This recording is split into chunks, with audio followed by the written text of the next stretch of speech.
नमस्कार दोस्तों, आप सभी का फिर से स्वागत है।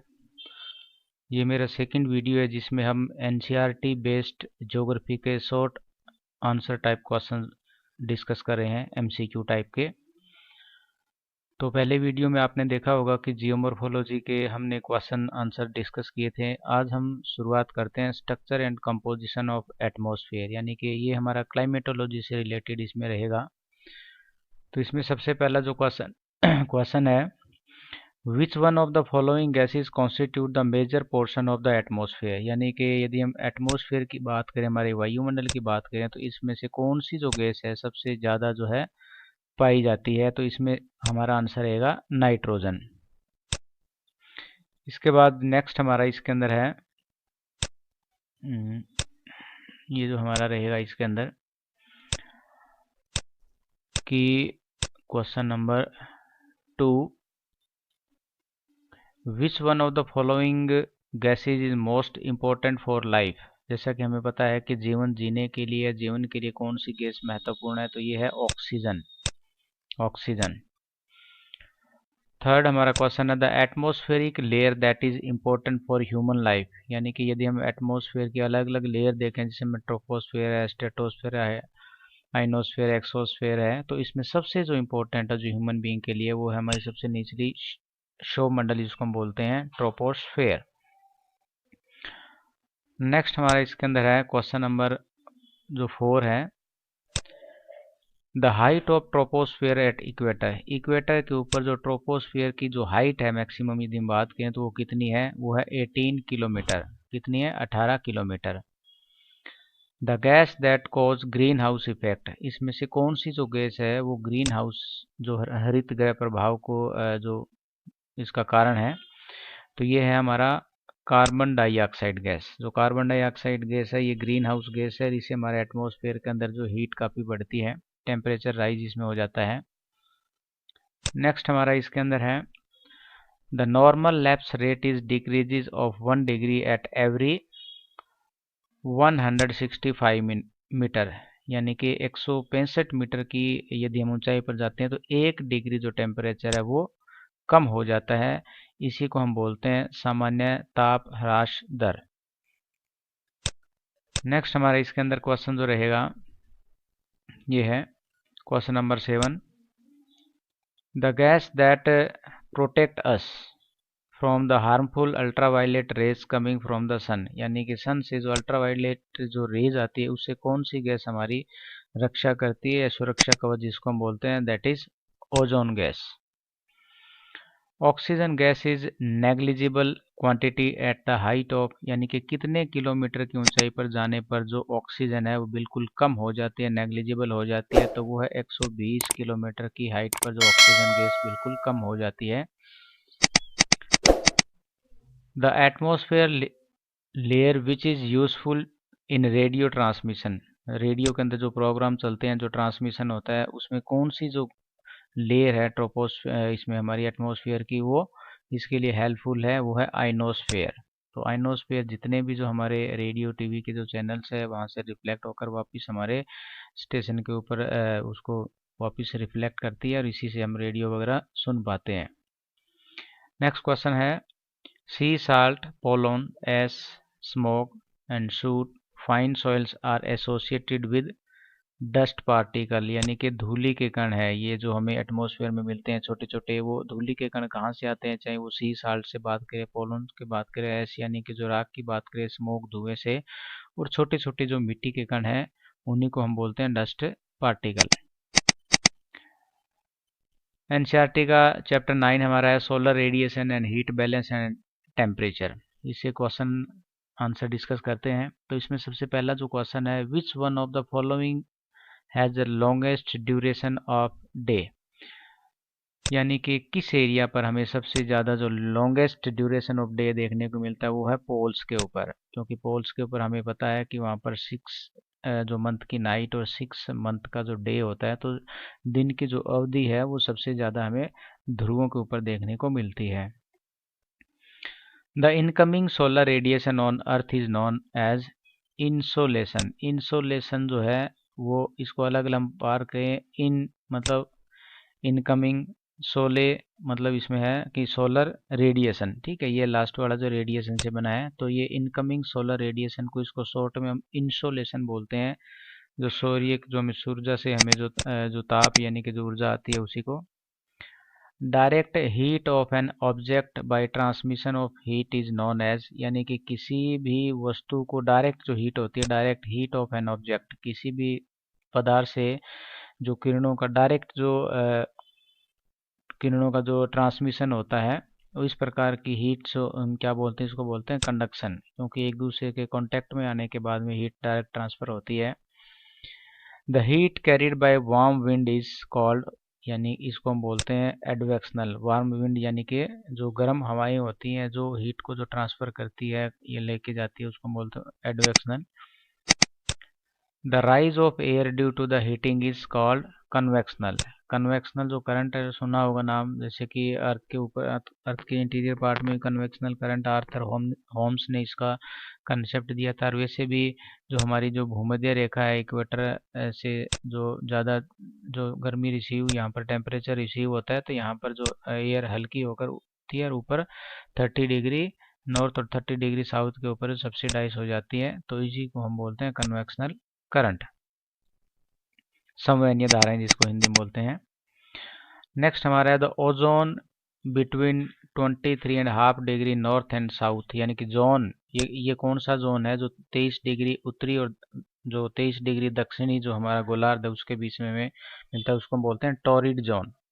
यानी क्योंकि इस एरिया के बीच में 23 डिग्री उत्तरी और 23 डिग्री दक्षिणी जो अक्षांश है, इसके बीच में हमें मैक्सिमम गर्मी मिलती है, और इसी को हम क्या टॉरिड जोन के नाम से जानते हैं। नेक्स्ट हमारा है which one of the following is not a factor determine amount of insolation of a place, यानी कि किसी स्थान पर जो इंसोलेशन है उसको कौन सा फैक्टर डिटरमाइन नहीं करता है उसका अमाउंट को, तो वो है लैप्स रेट, यानी कि कौन से कारक नहीं प्रभावित करता है। वैसे ये सारे revolution around the sun, earth around the sun, ये रिफ्लेक्ट करती है tilt of the earth on its axis, और लैंड एंड वाटर का जो डिस्ट्रीब्यूशन है वो उसको प्रभावित करता है, लेकिन नॉर्मल लैप्स जो रेट है उसको प्रभावित नहीं करती है। The decreases of temperature with height is called lapse rate, यानी कि ऊंचाई के साथ साथ तापमान में जो कमी आती है उसी को हम क्या ताप ह्रास दर बोलते हैं। Imaginary line joining place of equal temperature, यानी कि समान तापमान वाले स्थानों को मिलाने वाली जो रेखा होती है उसको हम बोलते हैं आइसोथर्म्स। ये हमारी आइसो बार है जो इक्वल प्रेशर वाले एरिया को मिलाती है, आइसो हाइट इक्वल रेनफॉल वाले एरिया को मिलाती है। The position when the earth is nearest to the sun, यानी कि पृथ्वी जब सन के बिल्कुल करीब होती है, इस प्रकार की पोजीशन को हम क्या बोलते हैं पेरीहेलियन, अपशोर जिसको हम बोलते हैं पेरीहेलियन। नेक्स्ट हमारा जो चैप्टर है atmospheric circulation and weather system, तो इसमें क्वेश्चन हमारा सबसे पहला है if the surface air pressure is 1000 MB, यानी कि हमारा धरातल का जो प्रेशर है, वायु दाब है, वो 1000 MB है। The air pressure at 1 kilometre above the surface will be, तो 1 किलोमीटर के ऊपर उसी स्थान का जो हमारा एयर प्रेशर कितना होगा, ये रहेगा 900 MB, यानी कि 1 किलोमीटर जाने पर लगभग 100 MB जो है प्रेशर हमारा कम हो जाता है। The intertropical convergence zone normally occur near the equator, भूमध्य रेखा के आसपास दोनों तरफ से जो हवाएं आती है, ठीक है, जो आपस में मिल जाती है, ठीक है, इसी को हम बोलते हैं इंटरट्रॉपिकल कन्वर्जेंस जोन, क्योंकि दोनों साइड से ये जो विंड्स होती हैं, ट्रेड विंड्स, वो अंतर इक्वेटर पे मर्ज हो जाती है।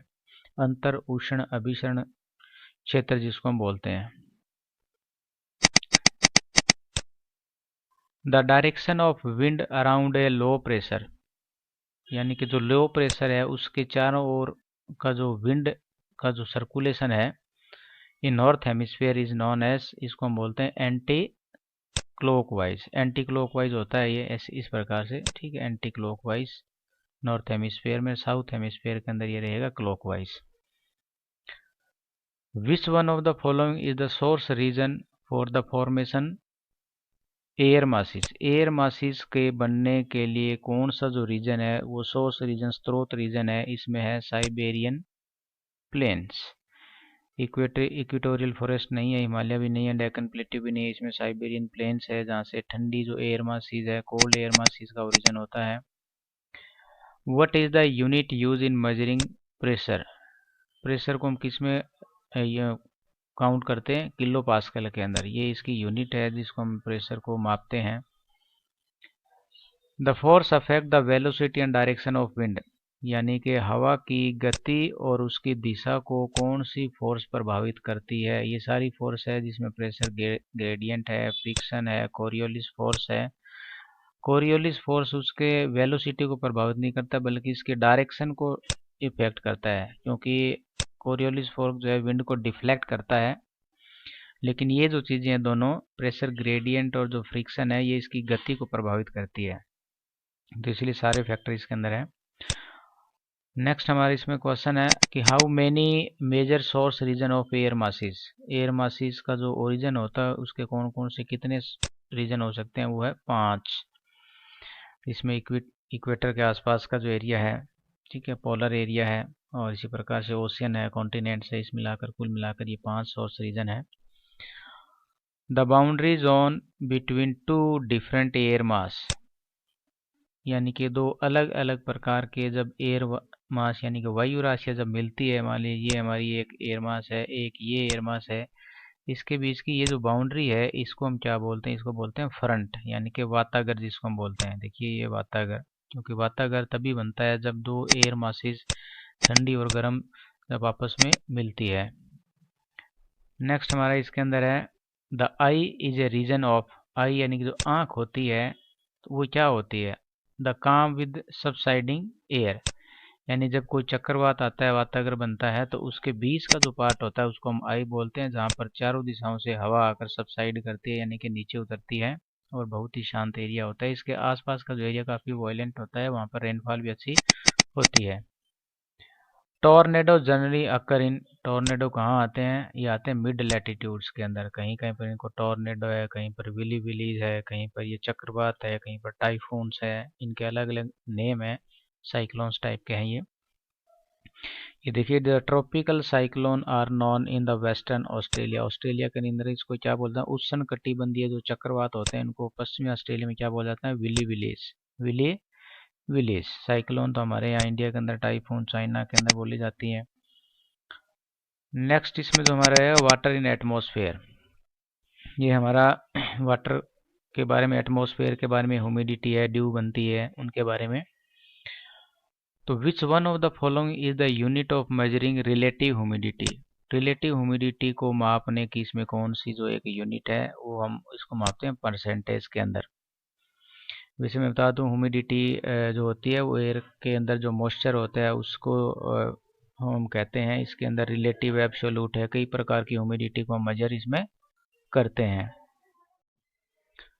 Water in atmosphere, which one of the following is the unit of measuring relative humidity, जो रिलेटिव ह्यूमिडिटी है उसको हम किस में मेजर करते हैं, वो है परसेंटेज के अंदर। The air that contain moisture to its full capacity, यानी कि किसी एयर के अंदर उसकी फुल कैपेसिटी के अकॉर्डिंग यदि उसमें मॉइस्चर यानी कि आर्द्रता मौजूद है तो उसको हम क्या बोलेंगे, सैचुरेटेड एयर, संतृप्त वायु जिसको हम बोलते हैं।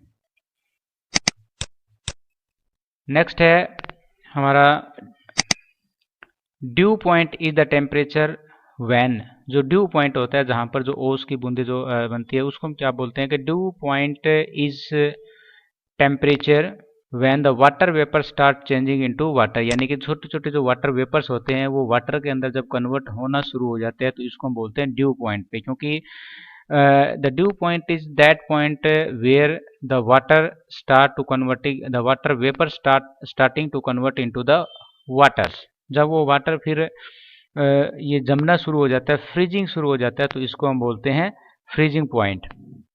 विच one of the following area receive convectional rainfall, जैसा कि हमने पहले डिस्कस किया था, जो कन्वेक्शनल रेनफॉल है वो भूमध्य रेखा के आसपास में, इक्वेटर के आसपास में दोनों ओर इसमें कन्वेक्शनल जो करंट उठती है और उसी से फिर जो है जो रेनफॉल होती है उसको हम कन्वेक्शनल रेनफॉल बोलते हैं, और ये जाता है इक्वेटोरियल रीजन, यानी कि भूमध्य सागरीय भूमध्य जो रेखीय जो प्रदेश है वहां पर सबसे ज्यादा होती है। नेक्स्ट हमारे इसके अंदर है which one of the following process is responsible for the transforming liquid into water, यानी कि लिक्विड से जो कौन सा इसमें जो प्रोसेस है जो रिस्पॉन्सिबल है किसके लिए, ट्रांसफॉर्मिंग लिक्विड इनटू वेपर्स, यानी कि जो लिक्विड से वेपर्स के अंदर, ये लिक्विड यानी कि जो तरल पदार्थ होता है, वेपर्स यानी कि जो भाप के अंदर बनना, वो है इवोपरेशन। इवोपरेशन हमें पता है कि जो वाटर से जब वाटर जो वेपर्स होते हैं कन्वर्ट होता है from waters, when the water vapors is converting, this process is called the evaporation. Next है which one of the following is the highest cloud in the sky, highest cloud यानी कि सबसे ऊंचाई के ऊपर जो मतलब बादल पाए जाते हैं वो कौन से हैं, इसको हम बोलते हैं सीरस। सीरस प्रकार के जो मेघ होते हैं, जो बादल होते हैं, वो सबसे ऊंचाई पर मिलते हैं। Precipitation in the form of hard rounded pellets, यानी कि हार्ड राउंडेड पिलेट्स के अंदर जो प्रेसिपिटेशन होती है उसको हम क्या बोलते हैं, हेलस्टॉर्म, ओले जिसको हम बोलते हैं। The process by which the water vapour directly convert into the solid, यानी कि जिसमें वाटर जो वेपर्स होते हैं, हवा के अंदर जो वाटर वेपर्स मौजूद होते हैं वो डायरेक्टली हम रेनफॉल में कन्वर्ट न होकर सीधे सॉलिड के अंदर कन्वर्ट हो जाते हैं, इसको हम क्या बोलते हैं, सब्लिमेशन। ठीक है, सब्लिमेशन इसको बोलते हैं। नेक्स्ट हमारा है the actual amount of water vapour present in the atmosphere, atmosphere के अंदर जो जितनी मात्रा के अंदर, यानी कि वास्तविक मात्रा के अंदर जो वाटर वेपर मौजूद है उसको हम क्या बोलते हैं, अब्सोल्यूट ह्यूमिडिटी। ह्यूमिडिटी के हमारे है रिलेटिव ह्यूमिडिटी है जिसको हम परसेंट में मापते हैं, स्पेसिफिक ह्यूमिडिटी है। नेक्स्ट हमारे इसमें ना विच one of the following cloud is black और डार्क ग्रे, ब्लैक और डार्क जो होते हैं यानी जो काले और जो ग्रे रंग के होते हैं वो होते हैं निम्बस, ये हमारे जो है मेघ वर्षा जो होते हैं जिससे रेनफॉल होती है वो हमारे इसके अंदर आते हैं। नेक्स्ट हमारे इसके अंदर जो चैप्टर रहेगा वो है world climate and climate change. Which one of the following is suitable for Koppen A type of climate, आपको बता दें कोपेन ने जो है पूरे विश्व के लिए जो क्लासिफिकेशन किया है क्लाइमेट का, जिसमें उन्होंने कुछ अल्फ़ाबेटिक जो वर्ड्स यूज़ किए हैं जैसे ए बी है और डी है, ई है, इस प्रकार के। तो ए टाइप के जो क्लाइमेट है वो किसके लिए है, जहाँ पर mean monthly temperature of all month more than 18 degree Celsius, यानी कि इसको हम बोलते हैं कि जो भूमध्य रेखा और उसके आसपास की जो क्लाइमेट होती है जहाँ पर जो मीन मंथली टेम्परेचर है यानी कि जो औसत मासिक मध्य जो तापमान है वो 18 डिग्री से ऊपर रहता है। ठीक है, इक्वेटर पे लगभग हमें टेम्परेचर इससे ज़्यादा देखने को मिलता है, तो ए टाइप की क्लाइमेट वहाँ से डिनोट की जाती है। Koppen system of classification of the climate can be termed as empirical, empirical का मतलब अनुभव के आधार पर, उसने जो अपना जो क्लासिफिकेशन दिया है क्लाइमेट का वो उसने अनुभव के आधार पर दिया है, अपने मतलब ऑब्जर्वेशन के आधार पर इसको दिया है। नेक्स्ट हमारे इसके अंदर है most of the Indian peninsula will be grouped according to the Koppen system, यानी कि भारतीय प्रायद्वीप की हम बात करें तो कोपेन के अनुसार वो किस प्रकार की क्लाइमेटिक कंडीशन से आता है, ये आता है एएम, ये मतलब इक्वेटोरियल, एम मतलब मानसून टाइप का। Which one of the following year is suppose to have recorded the warmest temperature of the over, ठीक है, रोवर, यानी कि इसमें से कौन सा जो साल है सबसे ज़्यादा जो है वार्मेस्ट, यानी कि जो गर्म जो साल जिसको हम बोलते हैं जहाँ पर टेम्परेचर ज़्यादा हमें महसूस हुआ है वो है 1998 के अंदर, 1998 का जो 98 का जो ईयर है उसको हम वार्मेस्ट बोलते हैं, सबसे गर्म जो है साल बोलते हैं। विच one of the following group of 4 climate represent humid climate, अब इसके अंदर जो एक अलग अलग जो ग्रुप दिया है नीचे, इसमें से हमें ये देखना है कि कौन सा ह्यूमिड क्लाइमेट दिया है, यानी कि ह्यूमिड कंडीशंस को रिप्रेजेंट कर रहा है। ह्यूमिड का मतलब आर्द्र जलवायु, इसमें ए सी डी और ई, ये जो है क्योंकि जो बी है वो ड्राई क्लाइमेट है, यहाँ पर देखिए बी इसके अंदर आया है, बी यहाँ भी इसमें आया है, ठीक है, और इसके साथ में डी यहाँ पर आया है, लेकिन यहाँ इसके अंदर जो है ये देखिए इसमें नहीं है, बी इसमें नहीं है, इसमें नहीं है, लेकिन यहाँ पर ए सी डी ई, यहाँ एफ है, एफ फॉरेस्ट टाइप या हाई क्लाइमेट्स इसको हम बोलते हैं। तो ये हमारा है humid climate. H climate of Koppen's is found in area of, Koppen का जो एच क्लाइमेट है वो कहाँ पर पाया जाता है? हाई लैटिट्यूड, एल्टीट्यूड्स, यानी कि अधिक ऊंचाई के ऊपर, जिसको हम बोलते हैं। नेक्स्ट हमारे इसके अंदर आता है, which one of the following gases is mainly responsible for the green house effect and global warming. हम पहले ये क्वेश्चन आ चुका है कि इसमें से कौन सी जो गैस है वो ग्रीन हाउस इफेक्ट के लिए और ग्लोबल वार्मिंग, वैश्विक तापकरण के लिए रिस्पॉन्सिबल है, उत्तरदायी। तो ये हमारा CO2 यानी कि कार्बन डाइऑक्साइड। नेक्स्ट है, which one of the following climate have very low range of temperature. किस प्रकार के क्लाइमेट के अंदर जो टेम्परेचर की जो रेंज है वो काफ़ी कम पाया जाता है? ट्रॉपिकल वेट क्लाइमेट, यानी कि जो भूमध्य रेखा के आसपास में जो टेम्परेचर हमें देखने को मिलता है वहाँ पर हमें लो रेंज मिलती है। लो रेंज का मतलब होता है कि जहाँ पर फ्लक्चुएट बहुत कम देखने को मिलता है, दिन और रात के तापमान में ज़्यादा अंतर नहीं होता है। लेकिन जो कॉन्टिनेंटल टाइप की जो क्लाइमेट होती है, महाद्वीपीय जो आंतरिक भागों की होती है, वहाँ पर दिन के तापमान, रात के तापमान और सर्दी और गर्मी के तापमान में बहुत अंतर हमें देखने को मिलता है। ई क्लाइमेट डिनोट, जो ई क्लाइमेट है वो किसको डिनोट करती है? वो है पोलर क्लाइमेट, ठीक है, जहाँ पर ये बहुत ज़्यादा ठंडी क्लाइमेट है और कोपेन ने इसको ई नाम से इसको डिनोट किया है। नेक्स्ट इसमें हमारा है कि the Thornthwaite present his climate classification in. Thornthwaite ने भी अपना क्लाइमेट का क्लासिफिकेशन दिया था। उसने कब उसको दिया था? वो दिया था 1931 के अंदर। Identify the element which is not a part of hydrological cycle. कि हाइड्रोलॉजिकल साइकिल के अंदर इसमें से कौन सा जो एलिमेंट है वो जो उसका एक पार्ट नहीं है, मतलब उसका एक भाग नहीं है, वो है हाइड्रेशन। बाकी हाइड्रोलॉजिकल साइकिल यानी कि जल चक्र जिसमें पढ़ते हो उसमें वाष्पीकरण की बात करते हैं, वर्षा की बात करते हैं, संघनन की बात करते हैं, कंडेंसेशन की बात करते हैं, लेकिन हाइड्रेशन की इसमें बात नहीं की जाती है। नेक्स्ट हमारे इसमें the average depth of continental slope very, यानी कि कॉन्टिनेंटल जो स्लोप्स है उसकी जो डेप्थ की यदि बात करें तो वेरी करता है कहाँ से? ये 200 से लेकर 2000 मीटर तक। ये विच one of the following is not the minor relief feature in ocean. Ocean के अंदर इसमें से कौन सा एक माइनर जो रिलीफ फीचर नहीं है? वो है ओशियन डीप, क्योंकि ये एक माइनर नहीं है, ये एक मेजर रिलीफ फीचर जिसको हम बोलते हैं। बाकी अटोल है, गॉयट एंड सी माउंट है, these are the minor relief feature of the oceans. Salinity वाला क्वेश्चन कई बार पूछा गया था। Salinity is express as the amount of salt in gram, यानी कि ग्राम के अंदर 1 ग्राम, 2 ग्राम या 100 ग्राम के अंदर या 1000 ग्राम के अंदर जो ग्राम के अंदर साल्ट की जो मात्रा है जो कि घुले हुए पानी के अंदर डिजोल्व इन सी वाटर, जो सी वाटर जो वाटर है उसके अंदर, उसको हम किस में मापते हैं? 1000 ग्राम के अंदर। 1000 ग्राम के अंदर 1 kg जैसे पानी है, मतलब 1000 के अंदर 1 kg होता है। 1 kg पानी के अंदर कितना ग्राम जो साल्ट है वो उससे डिनोट किया जाता है। तो 1000 ग्राम के अंदर इसको मापते हैं। विच one of the following is the smallest ocean. सबसे छोटा ओशियन कौन सा है? आर्कटिक ओशियन है। Which one of the following reservoir contain the largest amount of water. Largest amount of water जो मतलब फ्रेश वाटर की हम बात करें तो आइस कैप एंड ग्लेशियर्स, ये जो है फ्रेश वाटर को जो है सबसे ज़्यादा अपने में समाये हुए हैं। And which one of the following is not the major relief feature in the ocean. इसमें से अब मेजर कौन सा रिलीफ फीचर नहीं है? ये है is major relief feature in the ocean mid oceanic ridge. Which one of the following is not major relief feature in ocean? Mid-oceanic ridge. These are the continental slope, deeps and continental shelves are the major. Up to which depth the continental shelf normally extend, यानी कि continental जो shelf है महाद्वीप में मगन तट जिसकी बात करते हैं वो कहाँ तक या कितनी दूरी तक वो हमें पाया जाता है? तो वह है लगभग 200 मीटर तक उसकी जो गहराई हम कह सकते हैं कि 200 मीटर तक उसकी गहराई होती है। Which one of the following ocean as the largest number of ocean deeps, यानी कि किस ओशियन के अंदर सबसे ज़्यादा ओशियन डीप्स यानी कि खाइयाँ पाई जाती है? वह पैसिफिक यानी कि प्रशांत महासागर। Which one of the following sea है the maximum salinity. Maximum salinity की बात करें सबसे ज़्यादा यदि नमक की बात करें, नमक की मात्रा की बात करें, लवणता की बात करें तो ब्लैक सी के अंदर वो हमें देखने को मिलती है।